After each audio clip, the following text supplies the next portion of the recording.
Una sa ating mga balita, patuloy ang pagdating ng mga pasahero sa Ninoy Aquino International Airport na bibiyahe ngayong long holiday.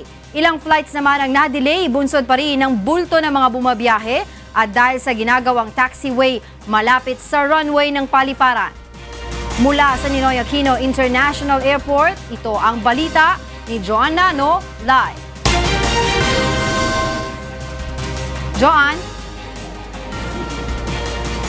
Yes, magandang hapon sa iyo, Angela, at sa lahat ng ating mga kasambahay. Bagaman ito na ang huling araw bago ang opisyal na pagsisimula ng long holiday. Sa ngayon, Angela, ay kakaunti lamang ang dumarating na mga pasahero dito sa NAIA Terminal 3. Batay kasi sa monitoring ng Manila International Airport Authority, karamihan sa mga pasahero ay nakabiyahe na nitong weekend. At simula pa nga noong April 8, kung saan nagsimula ang Oplan Biyaheng Ayos hanggang kahapon, ay umaabot na nga sa 1.2 milyon na mga pasahero dito sa NAIA ang nakabiyahe na. Sa kasalukuyan, Angela, makikita nyo ngayon dito sa aking likuran ang sitwasyon dito sa may check-in counter sa may NAIA Terminal 3. At kung mapapansin nga natin ay halos walang pila ng mga pasahero dito sa mga check-in counter. Nakita natin na halos karamihan naman sa mga counter ay bukas at mayroong mga staff na nag-aasikaso sa mga pasahero.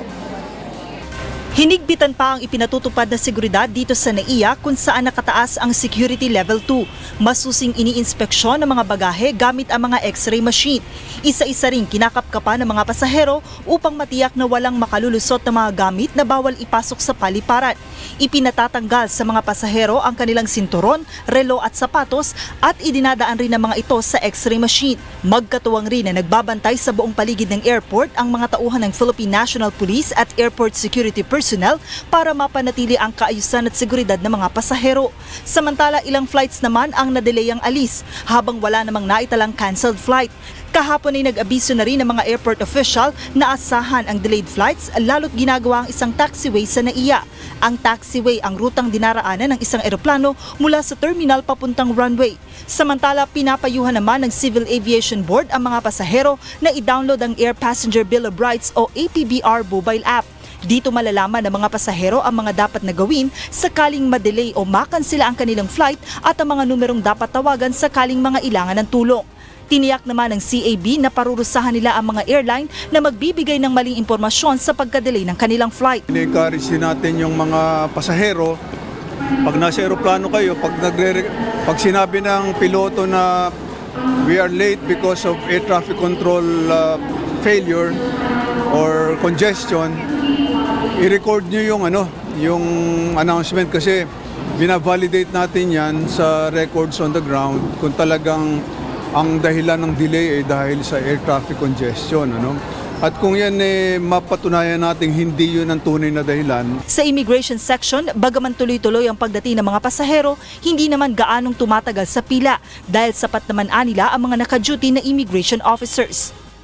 It was remarkably smooth. As you may see, merong konting build-up but it's still manageable. The queue would be about 10, 15 would be the longest. Angela, batay nga sa pinakahuling datos na ating nakuha sa Civil Aviation Board, simula alas 12 ng hating gabi hanggang alas 9 ng umaga kanina ay umabot na nga sa 70 mga flights ang na-delay ngayong araw. Pero kung saan-saan yung mga biyahe niyan ay hindi na tayo binigyan pa ng mga detalye. Pero dito sa Terminal 3, isa sa mga biyahe na ating na-monitor na na-delay ay yung papunta ng Cebu. Patuloy din ang paalala ng mga otoridad sa mga pasahero dito sa NAIA na bantayang mabuti yung kanilang mga bagahe, huwag basta magtitiwala sa mga hindi nila kakilala at agad na i-report sa mga otoridad sakaling may maobserbahan sila ng mga kahina-hinalang individual. Yan muna ang latest mula pa rin dito sa NAIA Terminal 3. Balik sa iyo, Angela. Joan, isang katanungan lamang, may mga nakausap ka ba ng mga pasahero dyan ngayon na kontento naman sa mga serbisyong ibinabahagi sa kanila ng NAIA? Yes, Angela, nakausap natin yung ilang mga pasahero at so far so good naman ang kanilang masasabi sa serbisyo dito sa NAIA. Lalong-lalo pa ngayon, Angela, kasi hindi naman ganun karami yung mga pasahero. Kaya kahit papaano ay maluwag ang sitwasyon dito sa NAIA Terminal 3. Angela? Alright, maraming salamat sa iyo, Joan Nano.